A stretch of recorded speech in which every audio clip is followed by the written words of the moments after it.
Karl Marx کا یہ کہنا تھا کہ یہ جو سول سوسائٹی جس کا ہیگل نے ذکر کیا ہے، اس میں نہ صرف تبادلہ ہوتا ہے، ایکسچینج ہوتا ہے، مگر ایون 1840s میں جب کارل مارکس نے ابھی داس کیپٹل نہیں لکھی تھی، مارکس نے یہ کہنا شروع کر دیا تھا کہ اس سرمایہ داری نظام میں، اس منڈی کی معیشت میں، اس سول سوسائٹی میں غریبوں کا استحصال ہوتا ہے۔ ابھی وہ اس بات کو ثابت نہیں کر پایا، مگر اس نے بہرحال یہ بات آرگیو کرنا شروع کر دی کہ اس سوسائٹی میں، اس سماج میں غریبوں کا استحصال ہوتا ہے۔ تو سول سوسائٹی نہ صرف ایکسچینج اور سیلفشنس کی ایک ڈومین ہے، جس طرح ہیگل آلریڈی کہہ چکا ہے، بلکہ مارکس نے یہ کہنا شروع کر دیا ہے 1840s میں ہی کہ یہ ایکسپلائٹیشن کی بھی ایک ڈومین ہے۔ اس ڈومین میں غریبوں کا استحصال ہوتا ہے۔ میں بار بار اس لیے کیوں کہہ رہا ہوں کہ 1840s میں ہی مارکس نے یہ کہنا شروع کر دیا، کیونکہ اکثر لوگ جو مارکس کو اسٹڈی کرتے ہیں وہ مارکس کی رائٹنگز کو دو حصوں میں تقسیم کرتے ہیں۔ ایک کو وہ ینگ مارکس کہتے ہیں، دوسرے کو وہ میچور مارکس کہتے ہیں۔ 1845 سے پہلے جو رائٹنگز ہیں، یعنی جرمن ایڈیالوجی جو اس نے کتاب لکھی، اس سے پہلے جو رائٹنگز ہیں ان کو لوگ کہتے ہیں کہ یہ ینگ مارکس ہے، اور 1845 کے بعد جو رائٹنگز ہیں ان کو لوگ کہتے ہیں کہ یہ میچور مارکس ہے۔ یہ آئیڈیا ہمیں نہ صرف سوویت یونین کے رائٹرز سے ملتا ہے، کمیونسٹ رائٹرز سے ملتا ہے، ینگ اور میچور مارکس کے درمیان جو کہ ان دونوں رائٹنگز کو دو مختلف حصوں میں ڈیوائڈ کیا جائے، بلکہ لوئی التھوزر میں ہمیں یہ ملتا ہے کہ مارکس اور اینگلز نے ایک ایپسٹیمک بریک کی، ان کی ایپسٹمولوجی میں ایک تبدیلی آئی 1845 میں، جو انہوں نے کتاب لکھی جرمن ایڈیالوجی، تھیسس آن فیورباخ پر جو تنقید لکھی، اس کے نتیجے میں انہوں نے ایک نئی ایپسٹمولوجی اپنائی، جس سے وہ ہیگل کی ایپسٹمولوجی سے اختلاف کر بیٹھے اور مٹیریلسٹ فلاسفرز بن گئے، بلکہ اس سے پہلے ہی بن چکے تھے، مگر مزید اور مٹیریلسٹ ڈائلیکٹیکل مٹیریلزم اور ہسٹوریکل مٹیریلزم کو انہوں نے 1845 کے اندر ڈیولپ کیا۔ یہ بات درست ہے، میں سمجھتا ہوں التھوزر کی یہ آرگیومنٹ کریکٹ ہے کہ انہوں نے فیورباخ کے مٹیریلزم سے بھی آگے ایک قدم لیا اور ہسٹوریکل مٹیریلزم کو جنم دیا 1845 میں دیا۔ مگر اس کے ساتھ ساتھ اگر آپ یہ دیکھیں کہ 1845 سے پہلے مارکس کیا سوال کر رہا تھا، تو آپ یہ دیکھیں گے کہ سوال وہ وہی کر رہا تھا جن سوالوں کو اس نے اپنی ساری زندگی جن کا جواب دینے کی کوشش کی۔ 1845 سے پہلے بھی یہی سوال اٹھا رہا تھا، 1845 کے بعد بھی یہی سوال اٹھا رہا تھا۔ تو ارلی 1840s میں مارکس نے جو کتاب لکھی critique of Hegel's philosophy of right, اس میں آپ مختلف پیسیجز پڑھ سکتے ہیں جس میں آلریڈی کارل مارکس اپنے آپ کو ایک کمیونسٹ جو ہے آئیڈینٹیفائی کر رہا ہے، اپنی شناخت، سیاسی شناخت بتا رہا ہے کہ وہ کمیونسٹ ہے، اور آلریڈی کئی بنیادی وہ تصورات جو کہ میچور مارکس سے ایسوسیٹڈ ہیں وہاں پہ Hegel's critique of philosophy of right میں موجود ہیں، critique of Hegel's philosophy of right میں موجود ہیں۔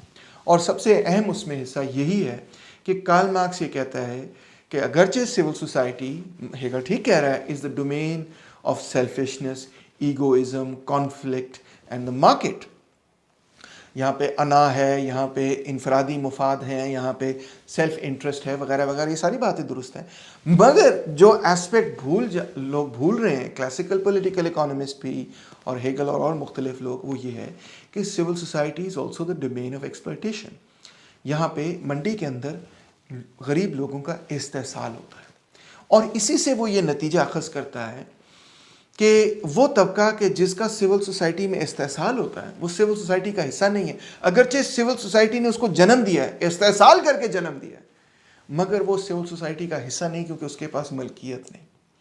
اور سول سوسائٹی جو کہ ہیگل کے نظام کہ ایک تھیوریٹیکل فریم ورک میں سول سوسائٹی کے نتیجے میں ہی وہ ریاست بن رہی ہے، یا ریاست کے نتیجے میں سول سوسائٹی بن رہی ہے، سول سوسائٹی ریاست سے ایک بڑا گہرا تعلق رکھ رہی ہے، سول سوسائٹی کے اندر جو کانٹرڈکشنز ہیں انہی کو ریاست جو ہے ریزالو کر رہی ہے۔ تو اس سیناریو میں جہاں پہ سول سوسائٹی بذات خود ایک ایسا دائرہ ہے، ایک ایسی ڈومین ہے، ایک ایسے اعمال کا نام ہے جہاں پہ استحصال ہے، تو لہٰذا وہ ریاست جو اس استحصالی معاشرے کی بنیاد پر قائم ہوتی ہے، وہ بھی در حقیقت تمام لوگوں کی ریاست نہیں ہے، بلکہ وہ ایک مخصوص طبقے کی ریاست ہے، ایک طبقے کی نمائندگی کرتی ہے، اور وہ ریاست بھی اسی استحصال کو مارکس کہتا ہے ری پروڈیوس کرتی ہے جو سول سوسائٹی میں موجود ہے، کیونکہ ریاست